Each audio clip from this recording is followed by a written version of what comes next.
Okay, let's look at some borders or some edgings, whatever you'd like to call it.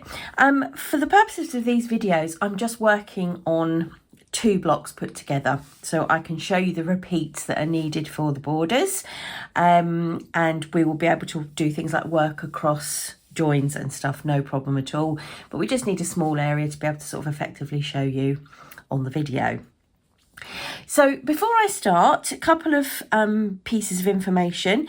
There is a free download on Jane's website. I've put a link in the video notes below to sort of lay out and joining and that kind of thing. And what I've done here is I've just joined a couple of blocks using the technique Jane suggests, which is using double crochet on the reverse side of the work. So you will see that I've joined these 2 blocks with a row of double crochet, and when I look at it from the front, it's a flat seam, and I've used parchment actually, so you can't tell at all really that it's been joined.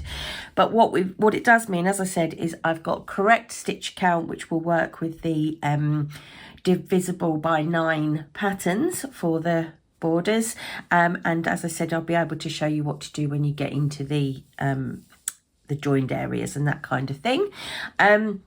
You can obviously lay your blocks out however you like.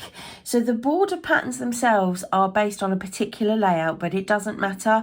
As long as you work within the stitch counts, you will learn how to go, again, I keep saying it, but learn how to go across the joins and what you do at corners and that kind of thing. And that's really the most important thing for the borders.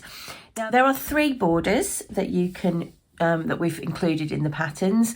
There's a sort of very plain striped edging, which we won't show you because, you know, it's once you've got your stitch count and you can choose your stripes, it's sort of too straightforward for you to want to probably sit and watch. And we're going to predominantly then look at the tiled rectangular tile edging and also the floral tile edging. So for both the rectangular tile edging and the floral tile edging, we start with the same first 3 rounds. So I will show you those first 3 rounds, and when we get to the end of those, then we'll branch off and do one set of videos for the rectangular tiles and one for the floral tiles. So let's get started. Okay, so on round, or the foundation round I should say, we are working if you're going to stick to the pattern, we're working cranberry, and the pattern does say to start on a short edge first, but I'm ignoring that because what I want to do, like I said, is show you generic techniques. If you're going to follow the pattern exactly, that's completely fine, but it won't really matter. It's more the stitch counts that we're looking at on the pattern. I just want to show you generic techniques to get you underway with the edging of your choice. So the first thing to tell you is you do need to have a stitch count divisible by 9. So as long as you've made that happen, this will work. Either pattern will work perfectly well for you. So I'm going to start by joining my yarn into the center of the 3 corner stitches on this particular block, which is, I think, Tudor Rose, isn't it? And I've done that by pulling up a loop and securing it with a chain, and as we know, that doesn't count as our first stitch, so I'm going to go ahead and put double crochet in there. And we're going to make 3 actually into the same stitch. So it's 1, 2 and 3, and I'm going to work across now and put double crochet into the next 30 stitches. Now this is always going to be the case because each of your blocks has the correct stitch count.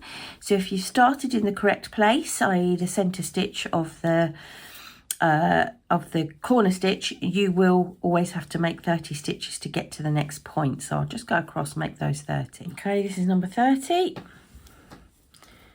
And I'm now going to make a half treble into the last stitch of the motif.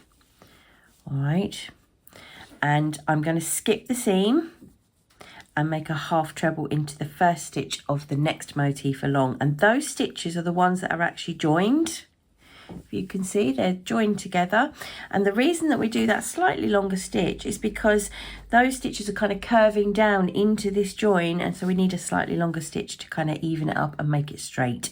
I'm going to go across and do 30 to get me across to the other corner. So you can see what you'd be doing is working 30 stitches across however many times that let's say you joined, I don't know, 6 blocks. You'd be doing that 6 times, wouldn't you? You'd be doing your 30 stitches 6 times and your half trebles in the seam 6 times. So, you know, that's the generic part of it. That's the sort of ignoring the stitch count. But of course, you can calculate stitch count, can't you? If you're kind of if you've got a precise number of stitches per block, so you can do that, work that out as you go. All right. Right, I've just done 30 stitches across what is my last block, but of course there are only 2. But if, you know, you would be coming up to your corner. What you're going to do then is just do 3 stitches, 3 double crochet in the corner stitch to get you around the corner, and then off you'll go again, repeating that pattern. So let's just recap. You'll start in a corner and make 3 double crochet. You will make 30 stitches across each block that you've got. Then you'll make 1 half treble in the last stitch of that block, skip the seam, make 1 half treble in the first stitch of the next block, 30 stitches all the way along, and you're going to keep doing that until you get to the edge of your last block, and then you'll put 3 stitches in that corner stitch again to turn the corner, and off you'll go again. All right, so that is the foundation round. That's what you're going to do all the way around. So I'm going to finish that on my little sample piece there, and we'll carry on and see where we go next. Okay, so I'm on my last 3 stitches, 29 and 30, and I will slip stitch into the first stitch to join. I'm not going to be fastening off this cranberry yarn. Whatever yarn you choose is entirely up to you colour wise. If you want to follow these border patterns, we keep with the same colour for the next round. All right, and all we're going to do is change hook size, and we're going down a hook size to 3.5mm, and we will make 3 chain, 1, 2 and 3. That's going to count as our first treble. And we are now going to go into the center stitch, so the center of 3, and we will make our corner, which is going to be 2 treble, 1, 2, a double treble, 1, 2, 3, and then 2 treble, 1 and 2. All right, and that is sort of a nice new corner. So we're now going to work trebles just all the way along until the next corner, all the way along, and that's all we're going to do this round. We've just got this new corner and trebles, so that's what I'm going to do. I will work that all the way around and show you it. Right, I'm coming up to the next corner, and I just want to talk to you about that. Your corner is going to be made in this round in the middle of the 3 stitches that we've already put in the corner. So you can mark that stitch if you want, so you're kind of ready for it when you get there. But if you find yourself confident to be able to pick it out, that's absolutely fine. I'm now going to put my corner in there. So my corner is 2 treble, 1, 2, then 1 double treble, all in the same stitch, and then 2 treble, and that brings us very neatly around a corner.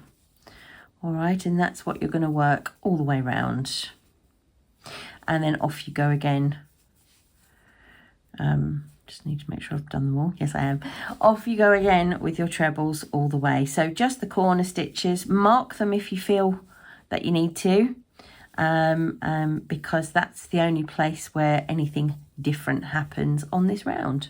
Right, last stitch now, and I will join with a slip stitch into the top of the beginning 3 chain that we made, and we're going to actually fasten off this colour now. So our first colour that we use, obviously I've used cranberry, but whatever you use, you're going to do the first 2 rounds in that colour. Obviously you don't have to, you can do whatever you like, but following the pattern we've got 2 rounds in the one colour. Now, before we move on from here, I want to just talk about marking the corner stitches, because that does become quite important in the next couple of rounds.